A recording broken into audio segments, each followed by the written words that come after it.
time, we meet London's richest tycoons. The man behind the Sunday Sport. Warm it up, you see. John Medeski, whose love of his local team is putting a dent in even his £260 million fortune. You know, £40 million later, I'm still shoveling money in. And the gadget freak who has only one talent. The thing I seem to be good at is making money. David Sullivan is one of London's richest men. He's got the multi-million-pound mansion, the flash car, and plenty of cash to spare. He owns a newspaper and has his very own football team. This man's got millions, and he means business. David made his fortune in the adult magazine and video industry. It all started off 30 years ago when he spotted a gap in the market. Nobody had ever sold adult magazines or and films like you sold toothpaste. You know, we advertised it, we promoted it, and we were ahead of the opposition. We were doing something that nobody had done in the adult field. In 1986, David launched the Sunday Sport newspaper. With circulation rising at a meteoric rate, he's thrown his staff a party to celebrate. Today, David's newspaper empire alone is worth an incredible £250 million. His drive to make money started at a very early age. Right from being sort of an 8-year-old, I was driven to make money. At about 10 or 11, he always said he'd make £500. By the time he left school, it was either 16 or 18. And in the 1960s, that was a lot of money to earn. I think in our own household, the only arguments we ever had were over money. And I think in my own childlike mind, I thought, well, if you've got money, you never have any problems, you never have any arguments. So I used to think, what on earth will he do when he leaves school? It's still quite difficult to understand that all this belongs to him. David enjoys spending money on those close to him. My mum's funny. She doesn't spend money, my mum. It sounds crazy. I buy her groceries every week. Although she's got hundreds of thousands of pounds in the bank, she gets a great buzz because I buy her groceries every week. She doesn't like to spend her own money, my mum. He bought me a Mercedes Sports, and I'd always wanted one of those since Bobby Ewing had one in Dallas. Over the years, I've given girlfriends, like, flats or deposits, or huge deposits on flats. He's very good like that. I never have to beg or anything. A memento of my stay in Venice does make today's holiday shopping look more than a little tawdry. In addition to buying souvenirs, tourists then, as now, wanted to go and see the hottest acts in town. A 1713 guidebook listed Vivaldi and his father as one of the main tourist attractions in Venice. Vivaldi's senior, Giovanni Battista, was the most important person in Antonio's life, kind of like the bedrock upon which his talent was able to flourish. And Dad acted like manager. He also helped Antonio raise money by copying out his music for him and selling it. The two of them lived and travelled together right up until Giovanni Battista's death, just 5 years before Antonio's. Seems to me their relationship wasn't unlike that between Mozart and his father some decades later, only perhaps just a little bit more easygoing. Vivaldi's father wrote one opera and was a good enough musician in his own right to be on the payroll as a violinist at the famous ducal church of St. Mark's. But Antonio was a brilliant violinist.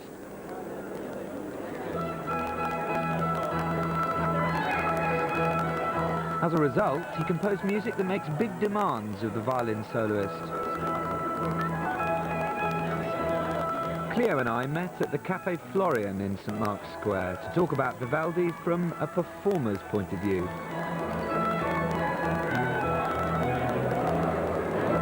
It's a piece that's, it's got a lot of tricky moments, and I think you can tell that Vivaldi was himself a fabulous player by the fact that he chooses to put one of the most technically demanding passages almost immediately into the piece, which is really quite distressing when you're playing it, because you would normally want something of a warm-up, and most composers pace things so that you're not having kind of big demands made of you immediately, but he doesn't worry about that. There's one extraordinary quote from someone who saw him play, who described his playing as being so ferocious and so kind of fireworky and pyrotechnical, but actually his fingers came within a straw's breadth of the bridge of the instrument. And what would that sound like on a modern instrument?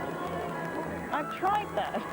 And the pitches that you would kind of get up to, I mean, I can't really see where he would have been bowing, unless the bow was very thin, thinner than a straw, but it's kind of, you know, only a bat can hear it, really. So there may have been a little bit of kind of like poetical license. well, in the description. maybe. I don't think that was probably within this piece. Funnily enough, he actually leaves almost nothing in the virtuoso style writing to the individual player to decide to do, because everything is written into the piece, with the exception of the slow movements, which are very sparse. You can embellish them a bit. You're kind of invited to do something with them. But he doesn't really leave a lot of room to just do your own thing and leave the score, because every note's filled in for you. Which is interesting, because up until that time, composers have been generally fairly free and fairly happy to leave it to the discretion of the performer to embroider the work, haven't they? Yeah, I think so. I think it is quite unusual. Vivaldi's extraordinary talent as a violinist got him a very important job, and this job was to be key to his development as a composer. In 1703, Vivaldi was engaged to teach violin in a refuge for illegitimate and abandoned children.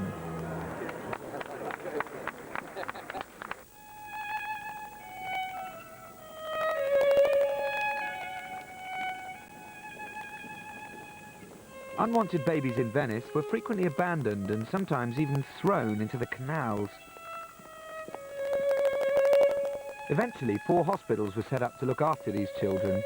3 looked after orphans, street children and sick children, but only 1 looked after abandoned children, and that was called the Pietà, which means compassion.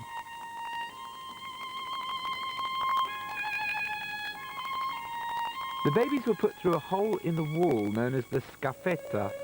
This one's been filled in and clearly wouldn't fit a baby now.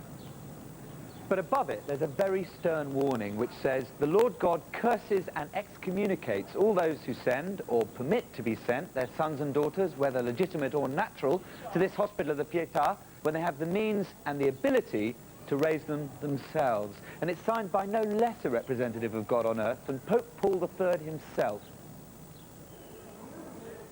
The Pietà building still exists. It's an institute that deals with fostering and adoption. It even takes in abandoned children, but only about 4 a year, rather than the 4 a day that arrived in its heyday. Piled up in the corner of one of its rooms, there are many dusty documents, still revealing secrets about its past. Mickey White has devoted years to finding out more about Vivaldi and his pupils at the Pietà. This book is a register of all the abandoned children brought in between 1708 and 1719. The majority of them died. And on the whole page, we've got 8 entries. These crosses are the ones that died. Out of the 8 entries, 7 have died. God, an enormous number. Yeah. Now, I will show you one of these called Agatha. And she was nascente, which means newborn. Now, from her entry, we can see that she was dressed very well. She's got red leggings. She's also dressed in lace, and she's got a note left with her saying that she has one finger on her left hand, and on her left foot she's got 1 toe. On her right foot she's got 3 toes. And she was left, obviously, because she was deformed. And you can tell by the entry that she is from a rich family.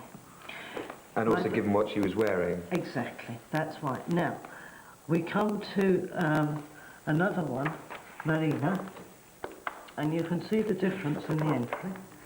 And Marina was 4 days old, and she was just wrapped in rags. So this is a register basically of all the children that Vivaldi taught musical instruments to and then ultimately ended up composing for. Well, no, he only taught the girls. The boys didn't do music. They were taught a trade like stone cutting, weaving, sail making, and then they were pushed out at about 16. And it was only the girls that did music. It's really a unique opportunity for a composer to have a captive bunch of musicians.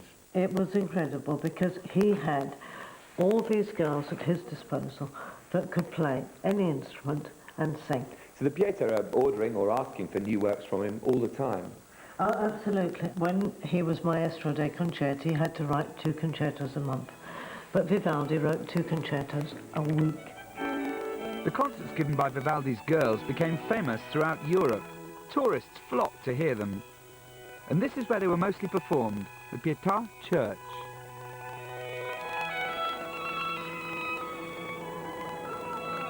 This is the Pieta Church today, only this version of the church wasn't completed until after Vivaldi's death.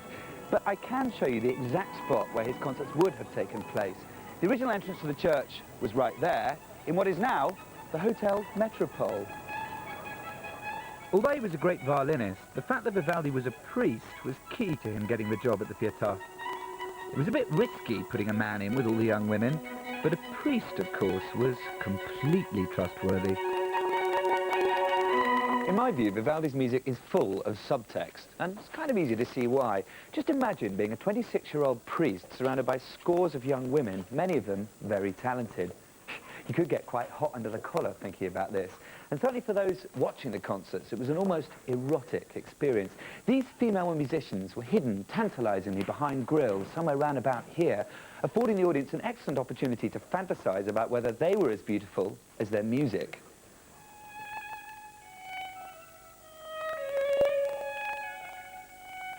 This is the description given by French philosopher Jean-Jacques Rousseau. Vespers are performed in barred-off galleries solely by girls, of whom the oldest is not 20 years of age. I can conceive of nothing as voluptuous, as moving as this music. What grieved me were these accursed grills, which allowed only tones to go through and concealed the angels of loveliness of whom they were worthy. Even today, groups perform in the Pietà, dressed in 18th century costume, as a tribute to the famous concerts of Vivaldi's day. I suggested Cleo join this group, who call themselves the Music of Venice. Yeah, we don't want to play here. It's not the best place. The thing is, apparently Vivaldi didn't live to see this church completed, but he did supervise the design of the acoustics. So, for instance, you can see there are no corners in the ceiling. Yeah. Well, where will we go then? Well, we're going to go up there behind those grilles in that balcony. That's where the Pietà girls always played. Up to 32 people would cram in here, 16 instrumentalists and 16 singers. As you can see, it's a complete disaster. I mean, there's just not enough space to swing a cat up here. No idea how the Pietà girls were doing it for so long. So what do you think, Cleo? Is it feasible? I don't think we should do the playing up here. I just think there isn't enough room, and I'm amazed that they managed to get so many musicians in here in Vivaldi's time. The thing is, the acoustic is beautiful up here, isn't it? I mean, it feels Yes, it is. lovely. And I suppose you also have to remember that we're in a very different place from an 18th century concert-going public, particularly, I suppose, when it came to women instrumentalists. Women weren't really meant to play in public, and certainly not instruments as indelicate as the oboe. You know, if you play the oboe, you do look a bit like Tubby the Tuba or a beetroot. There's that kind of quality, and girls wouldn't want to be seen like that. Even worse, straddling a great big block of wood, which is a double bass. Well, fair enough, but I don't think there's anything too shocking about playing the violin, so if you don't mind, I think we should do it down there.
On and off, Vivaldi spent 40 years of his life teaching and composing for the girls and women of the Pietà.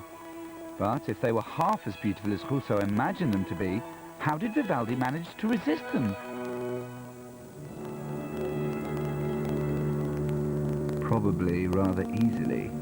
Rousseau finally persuaded a friend who was an administrator at the Pietà to let him meet them.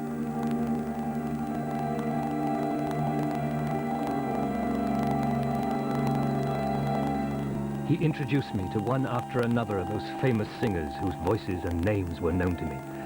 Come, Sophie. She was horrible. Come, Katina. She was blind in one eye. Come, Bettina. The smallpox had disfigured her. Scarcely one was without some considerable blemish. I was desolate. Very few of us are perfect, which could be the reason many Venetians wore masks when it wasn't the official carnival season. Certainly cheaper than a facelift. Masks gave Venetians a chance to live dangerously. For example, they were often worn in gaming houses and brothels.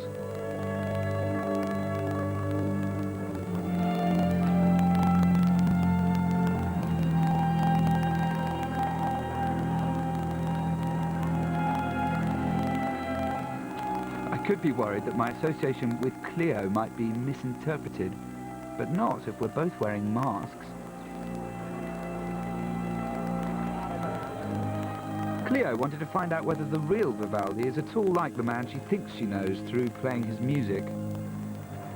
I've built up this idea of a person that's like a mass of contradictions, and sometimes he's so earthy, and then sometimes he's so incredibly delicate and spiritual, and but he always seems to have this touch of humanity about him. Well, let me unmask another side of Vivaldi to you. From his letters we know that he was really pushy and really pugnacious, and had this obsession with controlling every aspect of his music. You can't really blame him for that, but I mean to such an extent that he'd sit there supervising the copyists who were writing out his music, just to make sure that none of them did a copy on the sly, which they could then sell and make some money themselves.